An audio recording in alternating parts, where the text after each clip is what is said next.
रहमानिर्रहीम। अस्सलामु अलैकुम वरहमतुल्लाहि वबरकातुहू।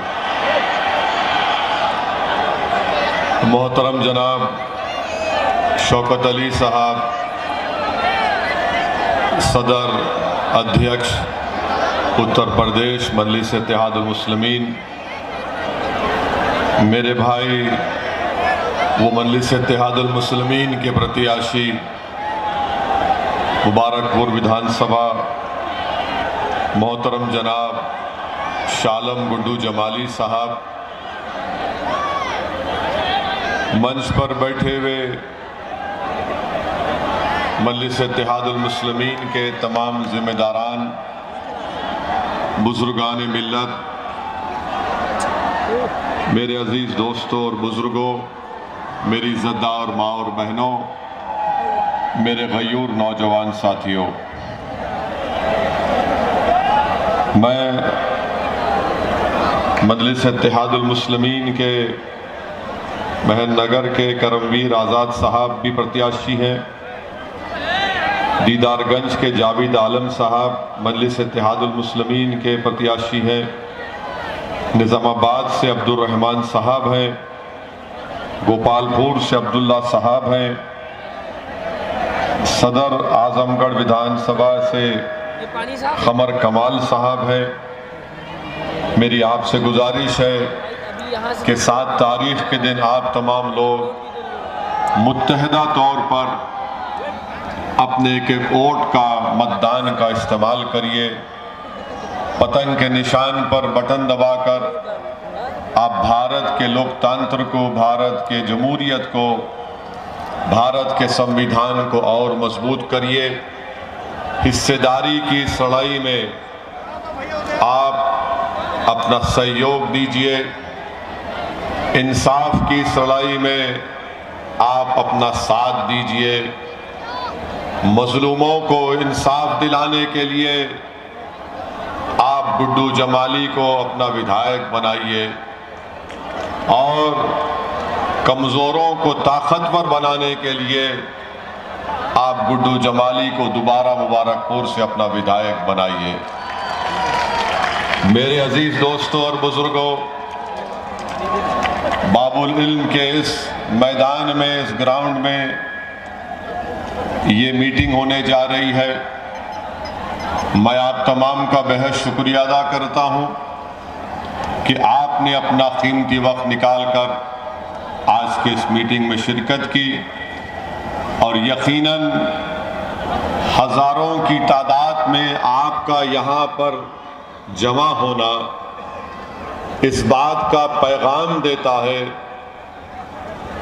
कि मुबारकपुर की आवाम ने और आपने, आपके घर वालों ने, आपकी इज़्ज़तदार माँ और बहनों ने, यहाँ के बुजुर्गों ने, यहाँ के हर समाज की जनता ने ये तय कर लिया कि अब की बार दोबारा गुड्डू जमाली हमारा विधायक होगा। मेरे अजीज दोस्तों और बुजुर्गों, मैं आपका शुक्रिया अदा करता हूँ और मैं शुरुआत में इस बात का जिक्र करना चाहता हूँ कि कल हमारा भाषण हुआ था। अल्हम्दुलिल्लाह, अल्लाह के करम से नबी करीम सल्लल्लाहु अलैहि वसल्लम के सदक़े तुफ़ैल में, अहले बैत के सदक़े तुफ़ैल में हमको बोलने का मौका मिला। मेरे ख्याल से मैं एक आधा घंटा या 35 मिनट कुछ बोला होऊंगा। उसमें से एक चीज़ को हमारे चाहने वाले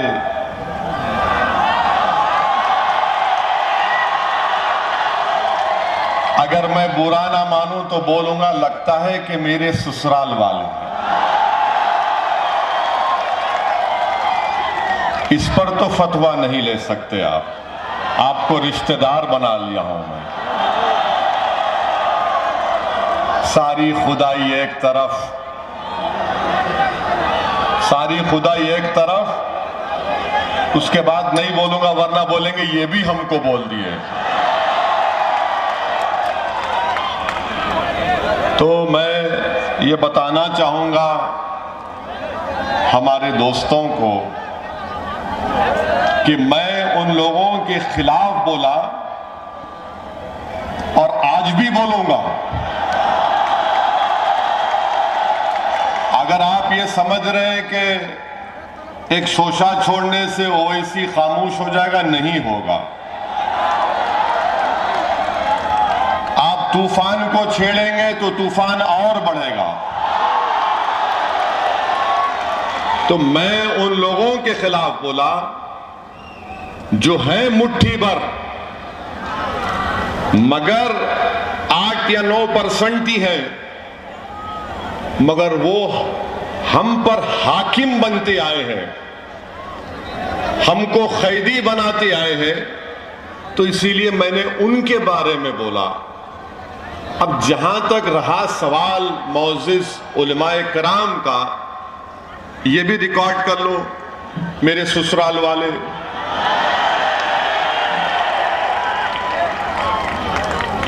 घर एक ही है, ये भी रिकॉर्ड कर लो कि जहां तक उलमाए कराम का मामला है, मेरा अकीदा है, अबू दाऊद शरीफ की हदीस है, हमारे महाराष्ट्र के जनरल सेक्रेटरी मौलाना अशरफी बैठे हैं, जामिअतुल अशरफिया के यहीं से पढ़े लिखे हैं। अबू दाऊद की हदीस है कि उलेमा अंबिया के वारिसीन हैं, उलेमा अंबिया के वारिसीन हैं। ये मेरा अकीदा है और शायद इनको नहीं मालूम, इनके इल्म में इजाफा कर देता हूं ये 8-9% लोगों के बारे में कि फिक्र की किताब है हिदाया। सही कह रहा हूं मौलाना, दोनों आलिम हैं। फिक्र की किताब है हिदाया। हिदाया के जिल्द अव्वल पर एक हदीस शरीफ लिखी गई कि रसूल करीम सल्लल्लाहु अलैहि वसल्लम ने इरशाद फरमाया कि जो इल्म से जिंदा होता वो कभी नहीं मरता। सही है, मैं तो जाहिल हूं, I am a thumbs up. ये बड़े अक्लमंद है, ये बहुत होशियार है, चालाक है। तो फिक्र की किताब हिदाया में लिखा गया कि जो इल्म से जिंदा होता वो कभी नहीं मरता।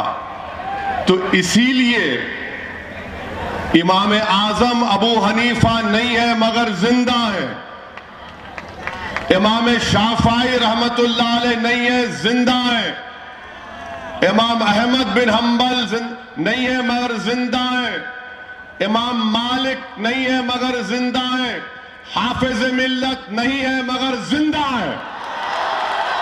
क्यों जिंदा है? अपने इल्म की वजह से। और असदुद्दीन ओवैसी इन तमाम उलेमाओं के, इन तमाम आइम्मा के पैरों की धूल या खाक भी नहीं है। मैं फिर से कह रहा हूं कि मैं अगर मुझे उलेमाए किराम से मिलता हूं, मुलाकात करता हूं, तो मैं अपना सर अपनी नजरों को झुका कर रहता हूं, क्योंकि ये हदीस है अबू दाऊद शरीफ की। तो मैं उन लोगों को ये बता रहा हूं कि प्यारे ससुराली रिश्तेदार, एहतियात करो। तुमको असदुद्दीन ओवैसी जैसे आदमी की जबान से मुकाबला करने वाला नहीं मिला होगा, रुक जाओ। और अगर और भी कुछ बोलना है तो फिर कल भी जलसा, फिर जवाब दूंगा मैं। और फिर 5 तारीख को भी आऊंगा मैं, 5 को भी आ रहे हैं। और इंशाअल्लाह ताला अल्लाह जब तक जिंदा रखेगा, कमली वाले के सदक़े में मुबारकपुर को आता रहूंगा और बोलता रहूंगा इंशाअल्लाह। कोई माइका लाल मेरी जबान को नहीं रोक पाएगा इंशाअल्लाह ताला। तो मेरा जो अटैक था, मेरा जो हमला था, हमला 8-9% वालों पर था। इनको समझ में नहीं आया, बेकाबू हो गए। कि हमारे सियासी आका पे बोल दिए। अरे उन तुम्हारे सियासी आका के बाप पर बोलूंगा। क्यों बोलूंगा? भारत का संविधान है, भारत का संविधान जिसको बाबा साहिब अंबेडकर ने बनाया, फ्रीडम ऑफ एक्सप्रेशन, आजादी इज़हार ख्याल एक बुनियादी हक है। मैं बोलूंगा और बोलता रहूंगा। तो ये क्लैरिफिकेशन ठीक है ना? और बोले बस रुक जाओ यहां पे गुड्डू भाई, और आगे रुक जाओ, फिर देखते हैं कल क्या होगा। हम किसी का कर्जा बाकी नहीं रखते, सुन लो अखिलेश, हम किसी का कर्जा नहीं रखते बाकी, खुददार आदमी है। अगर तुम कर्जा बाकी रखोगे जवाब मिल जाएगा। तीसरी बात यह है, हाँ बैठ जाइए, बैठ जाइए, पूरे बैठ जाइए, बैठ जाइए पूरे बैठ। कोई नहीं आएगा तुम्हारे मेरे बीच में इंशाअल्लाह ताला। मैं तुमसे मोहब्बत करता हूं, तुम मुझसे मोहब्बत करते हो, और हम सब रसूल अल्लाह सल्लल्लाहु अलैहि वसल्लम के गुलामों के गुलाम हैं, और हम सब आशिक़े नबी हैं। दिख रहा? हैप्पी, खुश, बस देखते रहो प्यारे। खाली हम देखने की चीज नहीं है, सुन के वोट डालना गुड्डू भाई को। डालेंगे ना? पतंग पे दबाएंगे ना? हाँ चलिए, अब तीसरी बात जो हम बोलना चाह रहे थे आपको। अच्छा, अच्छी बात, गुड्डू भाई बोल रहे आज ज्यादा बोलो। अब ज्यादा बोलेंगे तो हमारे ससुराली लोग काम पे लग जाएंगे। सारी खुदाई एक तरफ, नहीं वो नहीं बोलते तो बात। हम तीसरा पॉइंट आपको ये बोलना चाह रहे थे कि जिन लोगों को नाराजगी हुई, थोड़ा परेशान हो गए, हम उनको बताना चाह रहे हैं कि हमने अभी आपके सामने जिक्र किया कि ये उलेमा इकराम है, ये इमाम है, मगर याद रखिए दुनिया जब तक कायम रहेगी हक और बातिल में हमेशा टकराव होगा। हक और बातिल में हमेशा टकराव होगा। हक के गलबे के लिए ईसार और कुर्बानी देना पड़ता है, और बातिल हमेशा कोशिश करता ताकत के बलबूते पर।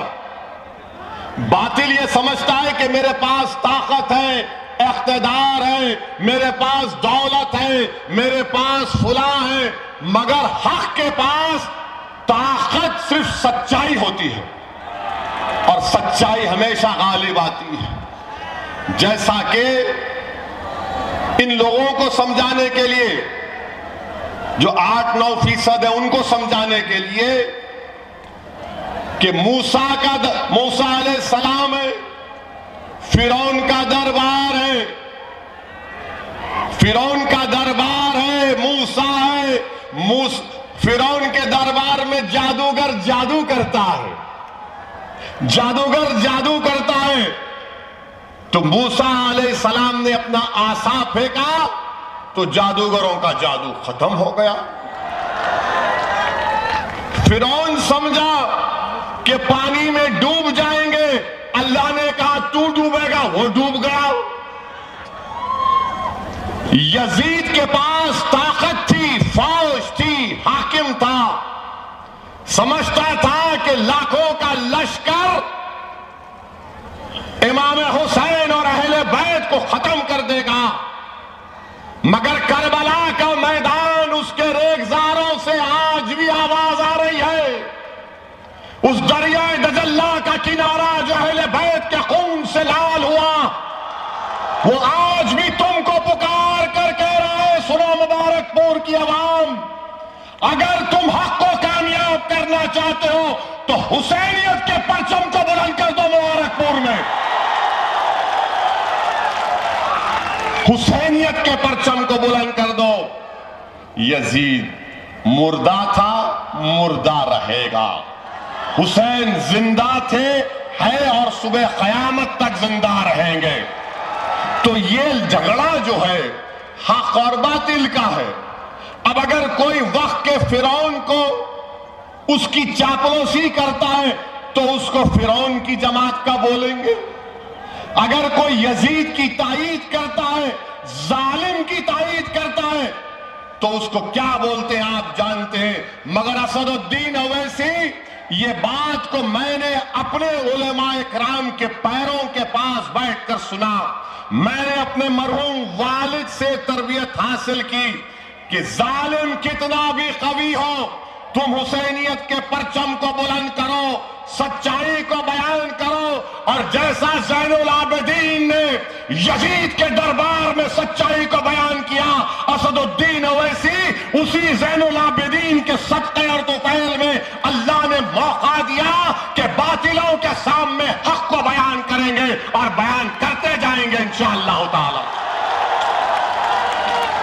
मेरे अजीज दोस्तों, बुजुर्गों, अरे जम के लगाओ।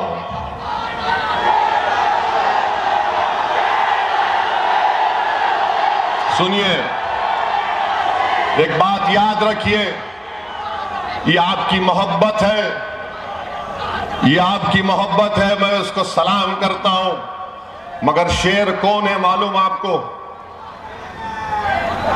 शेर कौन है मालूम आपको? शेर अली है, अली ही रहेगा शेर। असदुल्लाह है वो। असदुद्दीन ओवैसी तो उनके पैरों की धूल भी नहीं है। मेरे अजीज दोस्तों और बुजुर्गों, इसीलिए हम आपसे अपील कर रहे हैं कि आप मुत्तहिद हो जाइए।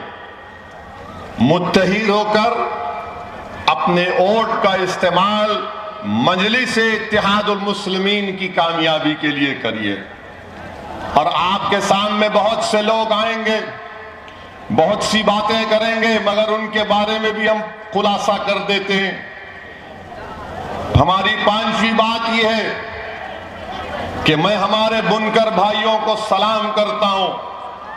मैं उनको ये बात बताने आया हूं कि असदुद्दीन ओवैसी सरजमीन दक्कन से जरूर आता है, मगर मैं कोई नवाब या आला खानदान से नहीं आता हूं।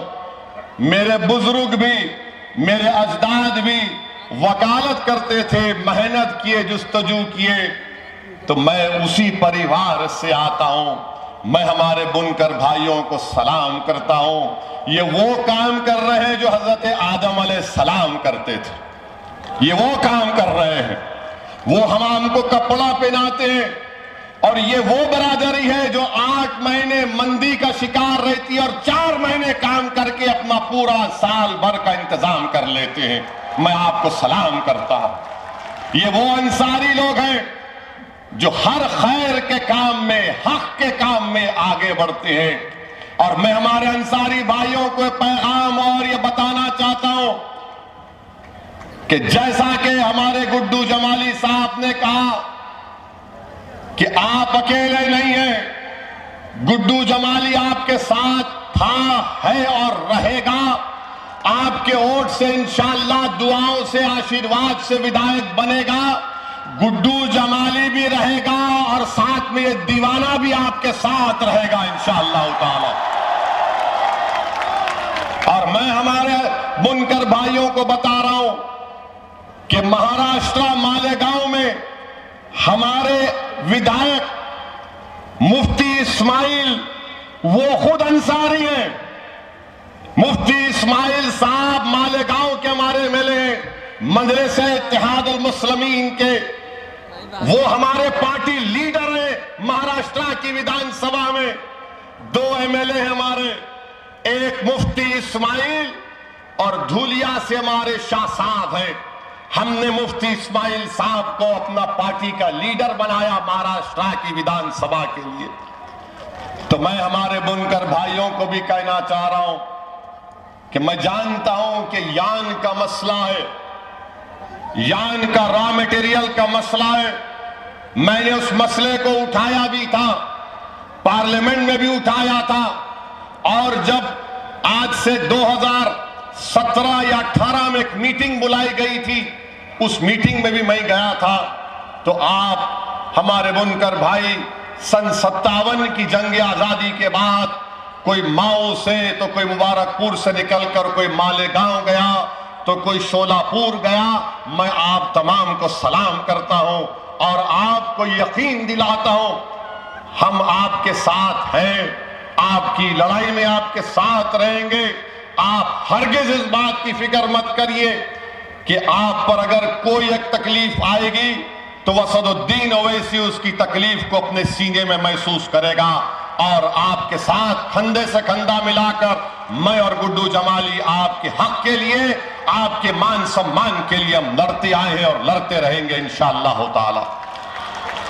मेरे अजीज दोस्तों और बुजुर्गों, छठी चीज जो आपको हम ये बताना चाहते हैं कि गुड्डू जमाली साहब ने अपनी तकरीर में, शाह आलम गुड्डू जमाली साहब ने कहा कि उन्होंने मजलिस इत्तेहादुल मुस्लिमीन में क्यों शमूलियत अख्तियार की।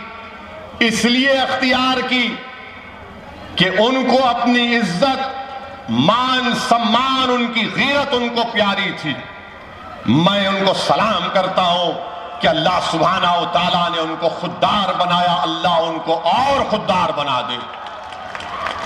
मगर मेरे अजीज दोस्तों और बुजुर्गों, तकलीफ भी होती है, बहुत तकलीफ होती है कि जब एक शख्स जिसको समाजवादी पार्टी ने दावत दी,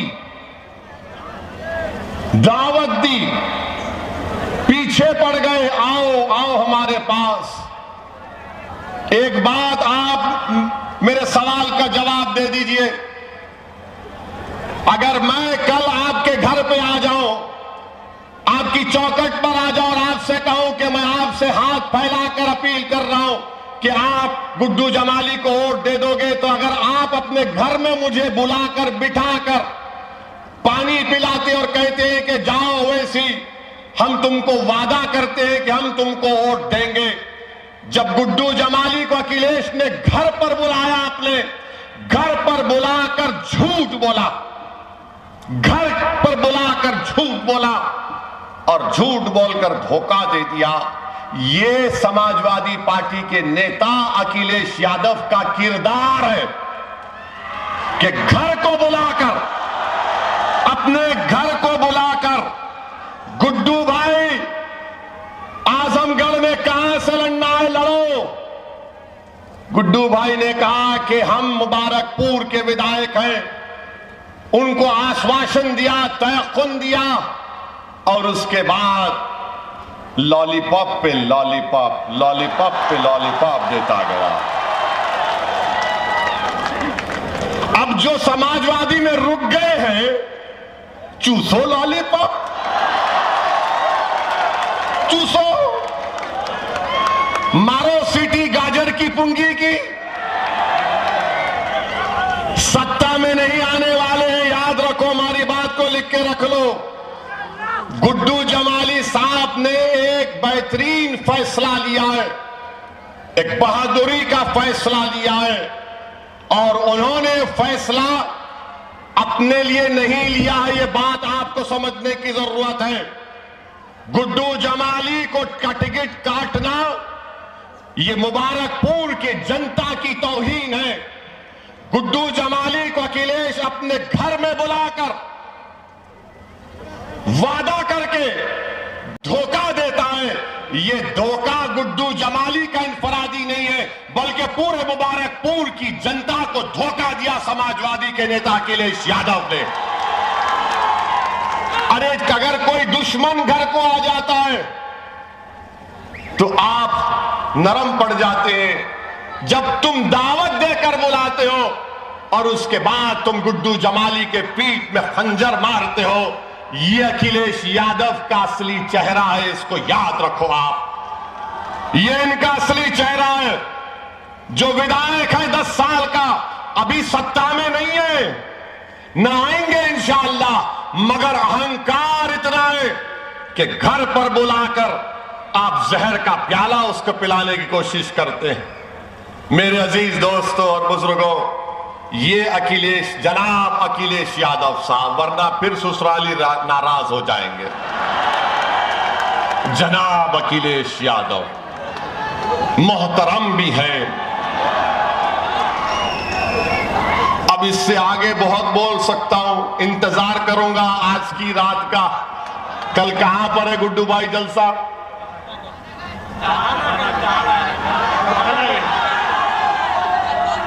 कल जहानागंज में है।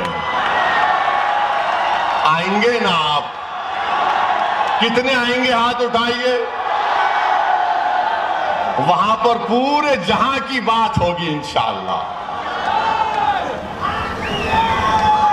मेरे अजीज दोस्तों और बुजुर्गों, ये इनका असली चेहरा समाजवादी पार्टी के नेता का। अब सातवीं बात हमारी सुन लो आप, कि यहां से मुलायम सिंह यादव साहब भी एमपी थे, अखिलेश यादव भी अभी एमपी है, मैं भी हैदराबाद से चौथी मर्तबा का एमपी हूं। मैंने अपने क्षेत्र में एक मिसाल दे रहा हूं आपको। एक विधानसभा है, उसका नाम कारवान है। कारवान विधानसभा में मैंने अपने एमपी लैड के पैसों से 10 करोड़ की बच्चियों के लिए एक डिग्री और इंटर कॉलेज की बिल्डिंग बनाई मैंने, जिसमें हमारी बेटियां हिजाब भी पहनती, नहीं भी पहनती, एक आलीशान बिल्डिंग मैंने बनाई। मैं अखिलेश यादव से, समाजवादी के लोगों से पूछना चाह रहा हूं, तुमने अपने एमपी लैड के पैसे कैसे इस्तेमाल किए आजमगढ़ में? बताओ मेरे को, कहां इस्तेमाल हुए? बताओ हमको, कहां इस्तेमाल किए? बताओ आप। अब आपको और एक मिसाल दे रहे हैं। अब ये हमने सुना कि गुड्डू भाई के बारे में बोल रहे हैं कि अगर ये एक जीत जाएंगे तो क्या होगा, एक जीत जाएंगे तो क्या होगा? किसने कहा तुमसे एक जीत रहे? हमारे तो बहुत जीत रहे हैं और तुम्हारे तो बहुत हारेंगे इंशाअल्लाह। हम तो बहुत जीतने वाले हैं। अब ये सफर कामयाबी का शुरू हुआ है अखिलेश यादव साहब। ये सिर्फ 22 का विधानसभा पे खत्म नहीं होगा, 24 भी आएगा, 27 भी आएगा, 29 भी आएगा। जब तक ओवैसी जवान रहेगा मैं आता रहूंगा, और ओवैसी बुढ़ा कभी नहीं होगा इंशाअल्लाह ताला। I am young, I will always be young. दाढ़ी वाइट है, दाढ़ी वाइट पे गलत फैसला नहीं कर लेना। ये धूप में हो गई। मेरी अम्मा ऐसी ही बोलती कि मेरा बेटा कितना अच्छा है। अम्मा बोलती धूप में फिर फिर के इसकी दाढ़ी वाइट हो गई। तो हम ये बता रहे थे आपको कि एक काम बता दो आप हमने जो हैदराबाद में किया देख लो आप। इंटरनेट पे जाइए, हजरत गूगल पर जाकर लिखिए हैदराबाद पार्लियामेंट कॉन्स्टिट्यूएंसी, मालूम हो जाएगा पूरा शिजरा निकलता उसमें। हाँ बोलेंगे, अभी आएंगे गुड्डू भाई, पूरा बोलेंगे, आप फिक्र मत करिए गुड्डू भाई। आपको जिताएंगी जनता और अल्लाह जिताएगा इंशाअल्लाह आपको। हमने ये काम किया। एक विधानसभा की बात कर रहे हैं आपको, वही विधानसभा में हमारे, वही प्रदेश में हमारे सिर्फ 7 विधायक हैं। कितने? 7। हम कभी मंत्री नहीं बने, ना कभी बनेंगे तेलंगाना में। वहां पर हमने, वहां की सरकार, हमारे मुख्यमंत्री चंद्रशेखर राव साहब अच्छा आदमी है, अच्छा आदमी है, अखिलेश की तरह बेवफा नहीं है। उनके साथ हम बैठे, कब बैठे? 2015 में मैं और हमारे भाई अकबर बैठे और चंद्रशेखर राव साहब से कहा कि आप अल्पसंख्यक समाज मुसलमानों के लिए क्या कर सकते? तो चंद्रशेखर राव साहब ने कहा कि बोलो असद भाई क्या करना? हमने कहा सर जैसा दलित समाज के लिए और ओबीसी समाज के लिए, पिछड़ा समाज के लिए आपने स्कूल कायम किए, आज मुसलमानों के लिए कायम किए। आपको जानकर खुशी होगी कि 7 एमएलए, कोई मंत्री नहीं है। हमारी मजलिस इत्तेहादुल मुस्लिमीन की मुतालबे पर तेलंगाना के मुख्यमंत्री ने तेलंगाना में अल्पसंख्यक समाज के लिए स्कूल खोले, रेजिडेंशियल स्कूल 6 क्लास से 12th क्लास तक बच्चियों के लिए और बच्चों के लिए, जिसमें पढ़ाई फ्री, रहना फ्री, खाना फ्री, और उस स्कूल में एडमिशन के लिए एंट्रेंस एग्जाम लिखना पड़ता। अब आप तो बता रहे हैं आपकी ताकत क्या होती है, आपके विधायक की। सब लोग बोलते हैं सत्ता आएगी, क्या तुम मुख्यमंत्री बनोगे, क्या तुम मंत्री बनोगे? अरे सब तो बाजू रखो। 7 विधायक हैं आज तेलंगाना में। पिछले 6 साल से 60,000 मुसलमान बच्चे और बच्चियां गवर्नमेंट के पैसों पर फ्री में तालीम हासिल कर रही हैं। फ्री में 1,000 2,000 नहीं, 60,000 30,000 हमारी बेटियां, 30,000 हमारे बेटे जो गरीब परिवार के, जिनके मां बाप, जिनका वालिद ठेला बंडी पर कारोबार करता, जो जरी का काम करता, जो टेलर है, जो रंगरेज है, जो फुटपाथ पर कारोबार करता, उनकी औलाद फ्री में तेलंगाना में 60,000 बच्चे और बच्चियां फ्री में पढ़ रही हैं। हमको अगर मंत्री बनना होता तो बहुत पहले बन जाते। हमको मंत्री बनने का कभी शौक था, ना है, ना कभी रहेगा। हमारी जिंदगी का मकसद ये कि जो हमको वोट डालता है, धूप में खड़े होकर जो लाखों की तादाद में हमारे भड़काऊ भाषण को सुनने के लिए आते, हम उनके लिए क्या कर सकते हैं? अगर जरूरत पड़ी तो हम अपनी जान को भी तुम पर फिदा कर देंगे। याद रखो हमारी इस बात को। 60,000 बच्चे और बच्चियां पढ़ रहे तेलंगाना में। बताओ अखिलेश यादव, तुम मुख्यमंत्री थे, आपके वालिद मुख्यमंत्री थे, एक 10 स्कूल तो बताओ जो तुमने अल्पसंख्यक समाज के लिए खोले। बताओ तुम। और हम हमारे ससुराल के लोगों से भी पूछ रहे, तुम भी बताओ, तुम भी बताओ। बताओ सिर्फ 7 एमएलए, 60,000 बच्चे और बच्चियां पढ़ रहे। कभी हैदराबाद आइए, हमारे मेहमान रहिए, हम आपको लेके जाएंगे इन स्कूलों को। आप खुद देख लीजिए, गवर्नमेंट का पैसा है, एक पैसा गरीब नहीं देता उसमें। हमारे से लोग आके लड़ते, बोलते कि अगर ओवैसी, अगर तुम एडमिशन नहीं दिलाओगे तो हम तुमको वोट नहीं देंगे स्कूल में। ये मिजाज हमको पैदा करना है। और तीसरी बात, लोग बोलते हैं कि ओवैसी फिरका परस्त है। अरे भाई, हैदराबाद में मेरे 44 कॉर्पोरेटर हैं, 44 में हमारे 5 हिंदू भाई हैं। अच्छा, ये जब हमारे पास 1 साल पहले बल्दिया का इलेक्शन हुआ तो बाबा आए थे हमारी कॉन्स्टिट्यूंसी में। 4 घंटे योगी फिरे हैदराबाद पार्लियामेंट कॉन्स्टिट्यूंसी में, 4 घंटे। और जहां कहीं भी जाते, ओवैसी ये, ओवैसी वो, ओवैसी ये। अकेले हैं ना बाबा, कोई नहीं है तो गुस्सा हम पे ही निकालते। अकेले हैं बेचारे, अकेले रहते हैं। तो 4 घंटे हमारे हैदराबाद पार्लियामेंट कॉन्स्टिट्यूंसी में फिरे। अमित शाह आए थे। अमित शाह जिस कॉन्स्टिट्यूंसी में, एक कॉन्स्टिट्यूंसी में आकर अमित शाह जाकर प्रचार करें, आपको मालूम जिस कॉन्स्टिट्यूंसी में अमित शाह गए, पुराना पुल उस वार्ड का नाम है। और 4थी मर्तबा उस वार्ड से कौन जीता? मजलिस इत्तेहादुल मुस्लिमीन का काउंसलर, उसका नाम क्या है? राजमोहन। 4थी मर्तबा अमित शाह खुद गए। तो वहां के हमारे पिछड़ा समाज के लोग, हमारे आलाजाद के हिंदू भाई बंगाली हिंदू अग्रवाल समाज के लोग बोले कि यहां पर मोदी भी आ जाए, योगी भी आ जाए, अमित शाह भी आ जाए, हम वोट तो देंगे, ओवैसी को वोट देंगे, क्योंकि हमने काम किया, राजभवन ने काम किया। और वो ऐसा इलाका है जहां पर फसाद होता था, पहले गड़बड़ होती थी।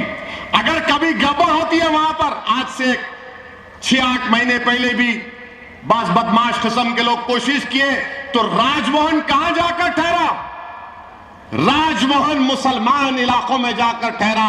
और मजलिस का मुस्लिम नेता हमारे हिंदू भाइयों के पास जाकर ठहरा, बोला कुछ नहीं होगा, कोई पत्थर नहीं मारेगा, अमन रहेगा। यह काम मजलिस हैदराबाद में किया। अरे क्या मामूली बात है 44 कॉरपोरेटर जीतना हैदराबाद में? कि योगी आए, अमित शाह आए, बीजेपी के जितने बड़े बड़े लीडर थे प्लेन से देख रहे थे हैदराबाद, तो कूद जा रहे थे। हम बोले कूदो, और कितने कूदते कूदो, सब कूद लिए, मगर हम सबको नचाकर वापस भिजा दिए।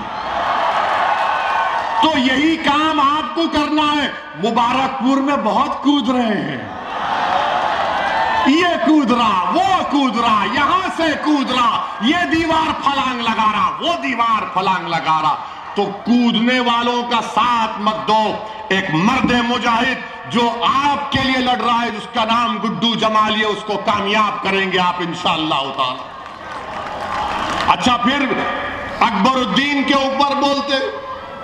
अकबरुद्दीन ओवैसी ने अपनी विधानसभा में 2 मंदिरों के लिए चीफ मिनिस्टर के पास बैठकर 20 करोड़ रुपए मंजूर कराए मंदिर में कम्युनिटी हॉल बनाने के लिए। 20 करोड़ रुपए। अब बोलो कौन ध्रुवीकरण कर रहा है, कौन तुष्टीकरण कर रहा है? क्या मामूली बात है? क्या असदुद्दीन ओवैसी हैदराबाद के सिर्फ मुसलमानों के वोट से जीतता है? नहीं, असदुद्दीन ओवैसी हैदराबाद के हर उस नागरिक का वोट लेता है जो भारत का है, जो संविधान पर, भाईचारगी पर, भारत की खूबसूरती पर यकीन कर रखता है। और यकीनन मैं मुसलमान हूं, मगर क्या मैं किसी का काम नहीं करूंगा? बिल्कुल करूंगा, करता आया हूं। हम काम करके दिल जीतते हैं। मेरे अजीज दोस्तों, बुजुर्गों, तो ये कूदने वालों की बात का यकीन मत करिए। ये खाली कूदते हैं बंदरों की तरह, एक डाली से यहां कभी इधर कभी उधर, वो छोड़ दीजिए, इससे नहीं होने वाला है। और फिर हमारे पास अब बोलते मजलिस हिंदुओं के खिलाफ है। बताओ, मेरा एक बयान बताओ कि जिसमें मैंने अपने हिंदू भाइयों के खिलाफ कोई बात कही है। एक बयान बताओ। इनको लगता है चेहरे पे दाढ़ी है, सर पे टोपी है, तो मौलाना मुल्ला है, इसको हम घेर लेंगे। अरे बाबू, तुम्हारे जैसे 100 भी आए तो नहीं घेर सकते मुझे। और औरंगाबाद, सुनिए, थक तो नहीं गए ना? बोले नींद आ रही है क्या? जाग रहे ना? हाँ, जागते रहना है 7 तारीख तक। 7 तारीख तक जागते रहना, वरना हमारे ससुराल वाले आएंगे, आकर बोलेंगे, ए भाई, ये जज्बाती भाषण तो बहुत देता है, मगर बीजेपी, बाबा, मोदी, घोष, इसका क्या होगा? इसका भी हल है हमारे पास, इसका हल है हमारे पास। आपको एक ऐसे विधायक की जरूरत है जो आपकी आवाज को उत्तर प्रदेश की विधानसभा में पहुंचाएगा। हम आपको बता रहे थे, औरंगाबाद में इम्तियाज जलील मजलिस इत्तेहादुल मुस्लिमीन के विधायक ने 21 साल के भाजपा और शिवसेना के सांसद को हराया। क्या कांग्रेस ने हराया? क्या समाजवादी पार्टी ने हराया महाराष्ट्र की? क्या राष्ट्रवादी कांग्रेस ने हराया? औरंगाबाद की जनता ने। मैं औरंगाबाद की जनता को बाबुल इल्म ग्राउंड आजमगढ़ मुबारकपुर से अपना सलाम पेश करता हूं कि तमाम दलितों ने, तमाम हमारे हिंदू भाइयों ने मुसलमानों ने मिलकर कहा कि शिवसेना बीजेपी नहीं अब के इम्तियाज जलील को कामयाब करेंगे और इम्तियाज जलील एमपी बन गया। आप देखिए ये काम मजलिस ने किया मगर हम पर ही इल्जाम। और फिर तीसरी बात ये कि बोलते मजलिस ने क्या किया। मेरे अजीज दोस्तों और बुजुर्गों, मजलिस इत्तेहादुल मुस्लिमीन ने 1984 में 40-45 साल पहले एक मेडिकल कॉलेज खोला अल्पसंख्यक समाज के लिए, जो बाबा साहिब अंबेडकर का संविधान में आर्टिकल 30 है।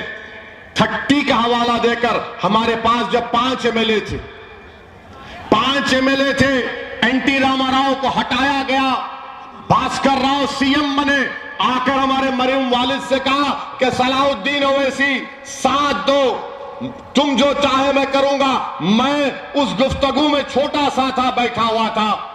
नाडेल्ला भास्कर राव ने कहा ओवैसी क्या चाहिए, तो मेरे वालिद मरहूम ने कहा कि भास्कर राव मुझे कागज का टुकड़ा चाहिए। वो बोला ताज्जुब क्या, बोले क्या? उसने कहा तुम गवर्नमेंट का परमिशन दे दो मुझे कि मैं अल्पसंख्यक समाज के लिए उनके तालीम में उनको उठाने के लिए उनको डॉक्टर इंजीनियर बनाना चाहता हूं। 84 में हमने एक पैसा नहीं लिया, एक कागज का टुकड़ा गवर्नमेंट का परमिशन खोला। हर साल 150 मुसलमान बच्चे बच्चियां डॉक्टर बनकर निकलती हैं। आप सोच लो 84 से। और अखिलेश यादव,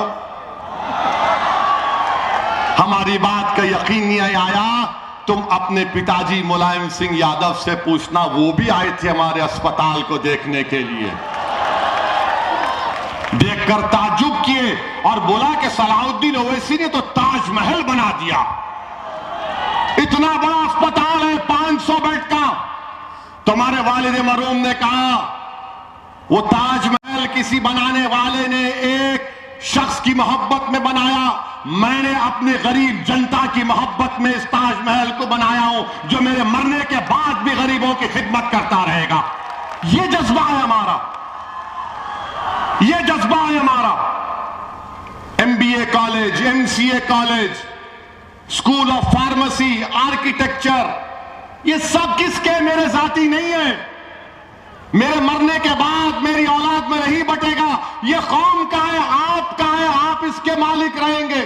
क्योंकि आपने धूप में, सर्दी में भूखे रहकर आपने वोट डालकर हमको कामयाब किया, तो ये असासे जो आपने हमको ताकत दी, हमने कायम किए, आपको फायदा पहुंचेगा।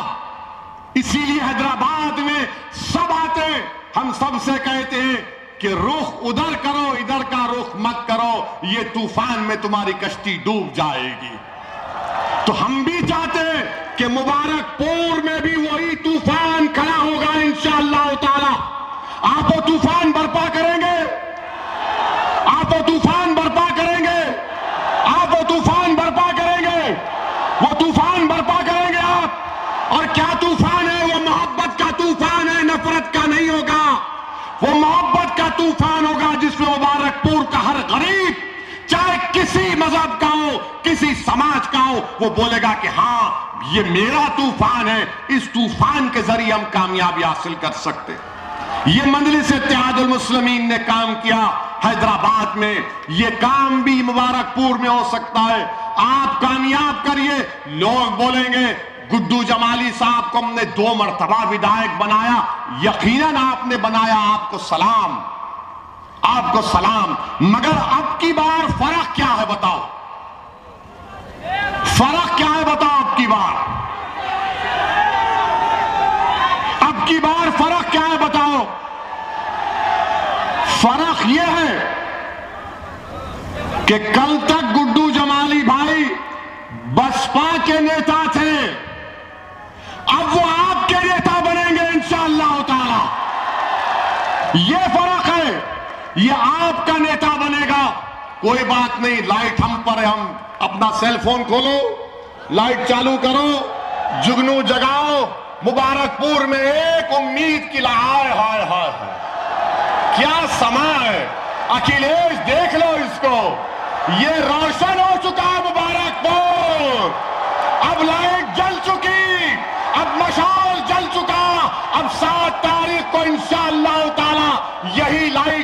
बस।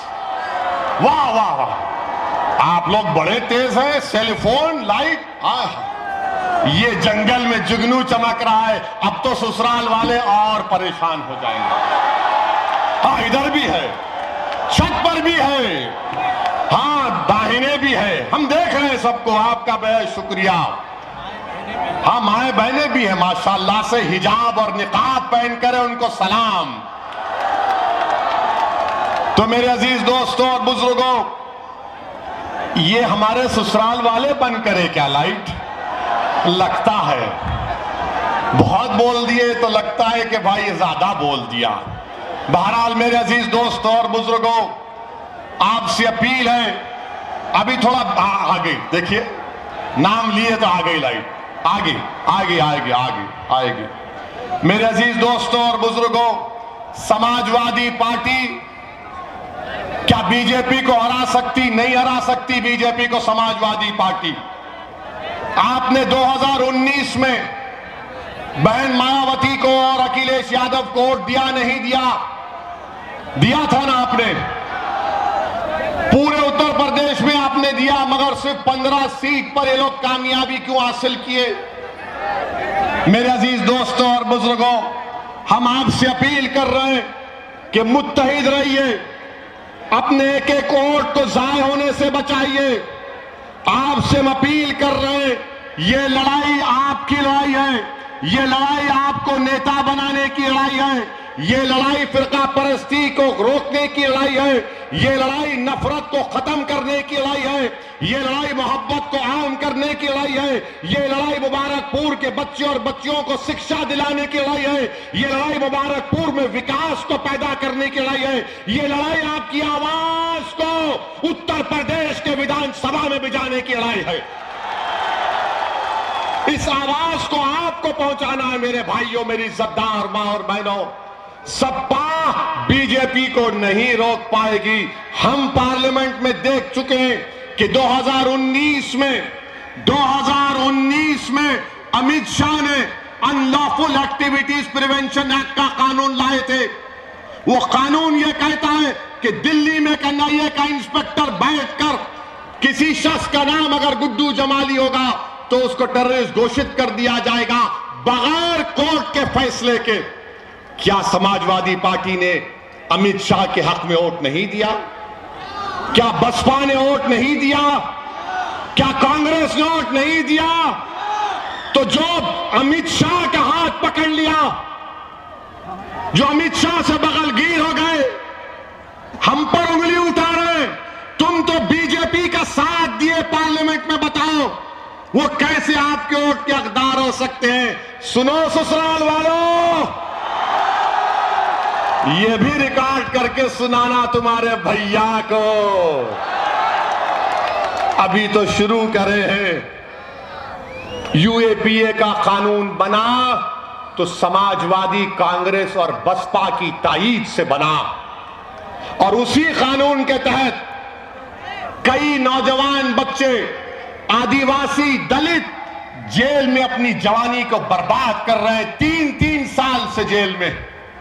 मेरे अजीज दोस्तों बुजुर्गों, समाजवादी पार्टी का मतलब क्या है कि आप हमको सत्ता दे दो, हमारे कैदी बनकर रहो, दरी बिछाओ, भैया तुझ पे जवानी कुर्बान के नारे लगाओ, जब चुनाव आएगा तो हम तुमको हड्डियां फेंकेंगे, तुम वो लेकर खुश हो जाना। मैं अब इस चीज को बर्दाश्त नहीं कर सकता। हम बराबरी चाहते हैं, हम बराबरी चाहते हैं, बराबरी चाहते नहीं चाहते? क्या आप मान सम्मान नहीं चाहते? क्या आप वो नहीं चाहते जो अखिलेश यादव के पास हो? क्या आप वो नहीं चाहते जो अखिलेश यादव के पास हो? बताइए मेरे को, क्या आप अखिलेश यादव से कम है? क्या आप अखिलेश यादव से कम है? क्या आप उसके बराबर है? तो जब बराबर है तो दिखाओ बराबरी। बराबरी कैसे दिखाओगे जब 7 तारीख को हमारी मां और बहनें, हमारे बुजुर्ग और ये जो नौजवान जज्बाती है, गुड्डू भाई को कामयाब करके बोलेंगे, सुन लो अखिलेश, अब तुम और हम बराबर हो चुके हो, तुम हमसे आगे नहीं, हम बराबर हो चुके हैं। ये बराबरी की लड़ाई में साथ देंगे, ये बराबरी की लड़ाई में साथ देंगे। हाथ उठाओ, कितने साथ देंगे बराबरी की लड़ाई में? देखो, आपने हाथ उठा लिया, अब बराबरी की बात होगी, हिस्सेदारी की बात होगी, अब दरी बिछाने की बात नहीं होगी, नहीं होगी। और फिर समाजवादी पार्टी के नेता अखिलेश यादव से पूछा गया, जो आपके एमपी हैं, उनसे मीडिया के लोगों ने पूछा, बताइए हिजाब और निकाब पर आपका क्या बोलना है? हिजाब और निकाब पर क्या बोलना है? मुबारकपुर है, जामिअतुल अशरफिया है, बाबुल इल्म है, अहियाउल उलूम है। अब मैं उनके जिम्मेदारों पर छोड़ता हूं। अखिलेश से पूछा गया, हिजाब और निकाब के बारे में बोलो, तो अखिलेश यादव ने, जिसको आपने अपने वोट से उसको यहां का सांसद बनाया, उन्होंने कहा, मुझे सुनाई नहीं दे रहा है, मुझे सुनाई नहीं दे रहा है। जब मीडिया के लोगों ने पूछा, बताओ मुस्लिम वोट, बोले वो क्या है?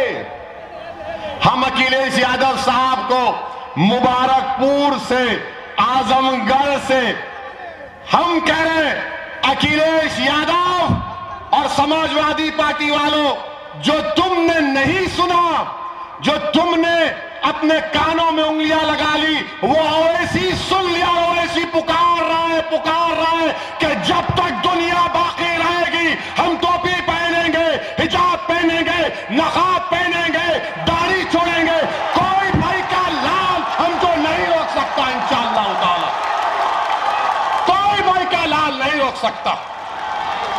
अब भैया नहीं बोले, मगर अब आएंगे मुबारकपुर, ससुराल वालों के साथ आएंगे, आकर बोलेंगे, वोट दो। किसको दें? जब तुम्हारे मुंह से नाइंसाफी की आवाज नहीं निकलती, किसको वोट दें? हमने उठाया था हिजाब के, निकाब के मसले को, सबने कहा ओवैसी उत्तर प्रदेश के चुनाव में हिजाब और निकाब को लाया, तो मैंने कहा, तुम भारत के संविधान को नहीं जानते नादानों, मेरे ससुराल वालों। अंबेडकर का बनाया हुआ संविधान में आर्टिकल 29 है, कल्चर है मेरा हिजाब, निकाब, दाढ़ी और टोपी। भारत के संविधान में फंडामेंटल राइट है, मैं अपने फंडामेंटल राइट पर चलूंगा, तुम नहीं छीन सकते मुझसे। और जब उस बच्ची से बात हुई थी जिसको बलवाइयों ने घेर लिया, हमने उससे फोन किया और हमने उस बच्ची को कहा कि बेटी, अल्लाह तुमको सलामत रखे, तुम्हारे माँ बाप को सलामत रखे, क्योंकि उन्होंने तुमको बहादुर बनाया। क्या मुबारकपुर की हमारी मां और बहनें, मुझे यकीन है कि आप भी गय्यूर हैं, आप भी बहादुर हैं। मुझे यकीन है कि मुबारकपुर की औलाद अपने माओ को शर्मिंदा नहीं करेगी, बल्कि बहादुरी के साथ 7 तारीख के दिन अपनी मान सम्मान के नाम पर गुड्डू जमाली को वोट देगी। और उस दिन जब जाएंगे 7 तारीख को, तो जरा हिजाब, निकाब, टोपी पहनकर भी जाना, ताकि भैया को मालूम हो जाए कि जो जबान नहीं खोलता, देखो अब हम खोल रहे हैं। ये हमारी शनाख्त है और हमारी शनाख्त कोई हमसे नहीं छीन सकता। अब हम एक और, कितना टाइम है? 10 मिनट है। अरे कल भी आ जाओ, नहीं आएंगे? आइए। तो हम आपसे अर्ज कर रहे थे, अभी हमारे बीजेपी पे भी बोल देते हैं थोड़ा, बाबा का कर्जा उतारते हैं, मोदी जी का भी, अमित शाह का भी कर्जा है। बाबा ने आजमगढ़ को के ताल्लुक से कहा, शौकत बता रहे थे। बाबा ने कहा 10 मार्च के बाद आजमगढ़ की हवा निकाल दूंगा। बाबा, हमने जो मुबारकपुर में हवा पैदा की, जो अल्लाह उसके रसूल के सदक़े में पैदा हुई, अहले बैत के सदक़े में पैदा हुई, अहले दिल की दुआओं की वजह से पैदा हुई। बाबा, तुम कौन सी हवा निकालते हमको नहीं मालूम, मगर ये जो हवा यहां से निकलेगी वो पूरे उत्तर प्रदेश में जाएगी, पूरे भारत में जाएगी, और सुबह क़यामत तक ये हवा रहेगी। रहेगी ना? ये हवा रहेगी ना? ये हवा रहेगी ना? बस बाबा, आप निकालो हवा। बाबा नौकरी नहीं दे पाए, हवा निकाल दूंगा। बाबा बिजली नहीं दे पाए, हवा निकाल दूंगा। बाबा किसानों का मसला हल नहीं करे, हवा निकाल दूंगा। बाबा सांड का मसला हल नहीं करे, हवा निकाल दूंगा। बाबा दवा नहीं दे पाए, हवा निकाल दूंगा। बाबा को गरीबों की लाशें तीरती नजर नहीं आई, हवा निकाल दूंगा। ऑक्सीजन नहीं दिए, हवा निकाल दूंगा। अरे बाबा, जब गरीब ऑक्सीजन की हवा के लिए तड़प रहा था, आप नजर नहीं आए। कोविड में अगर मुबारकपुर में कोई नजर आया जो गरीबों के दरमियान में था, जो अपनी इस्तिताअत के मुताबिक कोशिश कर रहा था, उसका नाम क्या था? गुड्डू जमाली था। गुड्डू जमाली था। क्या अखिलेश यादव नजर आए लॉकडाउन में? वो तो लंदन में थे, मालूम हुआ लंदन में थे। भैया लंदन में तफरीह कर रहे थे और गुड्डू भाई आपके दरमियान में आपके गम को कम करने की कोशिश कर रहे थे। और फिर मोदी जी देश के अमित शाह पे बोल देते हैं, वरना ससुराल वाले बोलेंगे हम पे इतना बोले, उन पे नहीं बोले। हमारे भाषण को तराजू में तोलते ससुराल वाले, ऐसा कितना हुआ, कितना। अबे क्या टमाटर खरीद रहे तुम यहाँ के हैं? अमित शाह साहब के बारे में आपने सुना, कितने ज्ञानी है वो, बहुत ज्ञानी है। हाँ, अमित शाह साहब ने उत्तर प्रदेश युवाओं से कहा कि जो युवा हमको वोट दे देगा, जो 12वीं के बाद इंटर में जाएगा, हम उसको लैपटॉप सेलफोन देते। हाय हाय हाय, ये तो हमारे ससुराल वालों से भी बड़े ज्यादा बात कर गए। 12th के बाद इंटर, ये हमको पता नहीं था मोदी जी। क्या आपने भारत को बना रहे हैं, देश के होम मिनिस्टर हैं। अभी हमको कल एक और वीडियो किसी ने भेजा, नहीं मालूम सच है या नहीं मालूम। उस वीडियो में था कहीं पर अमित शाह भाषण दे रहे थे, तो भाषण में कहा मैं यहां पर फुला तारीख को 2070 में आया था। हैं? हैं? 2070 में? ये हमारे बुजुर्ग इमाम गजाली बोले कि आलम अरवाह में मैंने कुछ बोल दिया था, ये तो उल्टा बोल रहा हूं। 2070 में मैं आया था, ये वापस कैसे आ गए? फिर 2070 से 22 में वापस आ गए। वाकई में शाह है ये, वाकई में शाह है, मान लिया।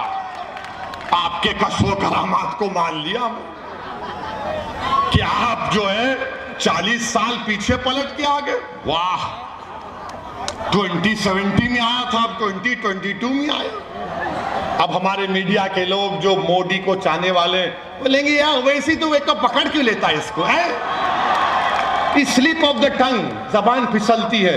हमारी नहीं फिसली आज तक, फिसली हमारी जबान। हम किसी समाज के खिलाफ बोले, किसी मजहब के खिलाफ बोले, हाँ अखिलेश के खिलाफ बोले, मोदी के खिलाफ बोले, योगी के खिलाफ बोले, और बोलते रहेंगे हमारा संविधान का हक है। अब आप देखिए मोदी जी, अभी 5 मिनट हैं, अने फिक्र मैं आपका हो गया, मैं मुबारकपुर का हो गया अल्हम्दुलिल्लाह। आपने असदुद्दीन अवैसी को खरीद लिया और ईमानदारी से कह डाला, ना मैं गुड्डू भाई को छोड़ूंगा ना आपको छोड़ने वाला हूं। मोदी जी ने क्या कहा कि उत्तर प्रदेश की जनता हमको वोट दे रही है क्योंकि वो मोदी का नमक खाए। नहीं मोदी जी, हम देश का नमक खाए हैं और खाते रहेंगे, हम तुम्हारा नमक नहीं खाए। हम जहर खाना पसंद कर लेंगे, मोदी का नमक खाना नहीं पसंद करेंगे। हम देश का नमक खाकर आगे बढ़े हैं। हमारी माओ ने हमको देश का नमक खिलाया है। मोदी जी में इतना अहंकार है, अपने आप को दिल्ली के बादशाह सलामत समझ रहे हैं। वो अब चौकीदार नहीं रहे। और मोदी जी कह रहे हैं कि मैं 10 मार्च के बाद सांड का मसला हल करूंगा। मोदी जी 7 साल से चाय पीकर आप सो गए थे क्या? और बाबा ने कहा, जब मोदी जी ने कह दिया तो मैं वजीर, तो बाबा ने कहा मैं उसको हर घर को 900 रुपये दूंगा सांड को पालने के लिए। अरे बाबा, तुमने मदरसा मॉडर्नाइजेशन में तनख्वाह नहीं दी, टीचर की भर्ती नहीं की, डॉक्टर की भर्ती नहीं की, नर्सेस की भर्ती नहीं की, नौकरियों की भर्ती नहीं की, ऑक्सीजन नहीं दिया, कुछ नहीं दिया बाबा। मगर आपको मालूम कि उत्तर प्रदेश में जो विकलांग होते हैं, विकलांग, उनको उत्तर प्रदेश की सरकार में महाना पेंशन 1000 रुपये मिलता है। मैं मुबारकपुर की जनता से अपील कर रहा हूं, ये बीजेपी अगर 4 टांग के सांड को 900 रुपये दे रही है और एक विकलांग, किसी का बाप, किसी का भाई, किसी की पत्नी, किसी की बेटी होगी, उसको 1000 रुपये दे रहे हैं। मेरे अजीज दोस्तों और बुजुर्गों, ये फैसला आपको करना है। हम आपसे अपील कर रहे हैं कि शायद हमारी तकरीर से आपके दिल मुतासिर नहीं हुए होंगे। हमको यकीन है कि अल्लाह दिलों को मोड़ने वाला। बस हमने जो पैगाम दिया उस पर सोचिए, जो पैगाम हमने आपको दिया उस पर सोचिए, और याद रखिए आपको नेता बना रहे हैं। आप 7 तारीख को आप अखिलेश को नेता नहीं बनाएंगे, आप गुड्डू जमाली को अपना नेता बनाएंगे इंशाअल्लाह ताला। आप बनाएंगे गुड्डू जमाली को अपना नेता। गुड्डू जमाली के हक में वोट डालेंगे पतंग के निशान पर, हाथ उठाकर बताइए। और अगर हमारे ससुराल के लोग आकर डराएंगे तो उस कर्नाटका की बच्ची ने क्या नारा लगाया था जब बलवाई घेर लिए, तो जोर से लगाओ नारा, दिल खोल के बोलो, झूम के बोलो, पूरा मुबारकपुर बोले। ये अब बात हुई। मेरे अजीज दोस्तों बुजुर्गों, अब हम आपसे रुखसत लेते हैं। कल फिर मिलेंगे। आप आएंगे तो एक और भड़काऊ भाषण होगा, और ससुराल वाले कुछ बोलेंगे तो उनका भी जवाब होगा। मैं हमारी मां और बहनों का बेहद शुक्रिया अदा करता हूं, बुजुर्गों का। 7 तारीख के दिन पतंग के निशान पर बटन दबाइए और हमारे साथ जरा पतंग खींचिए। सलाम वालेकुम।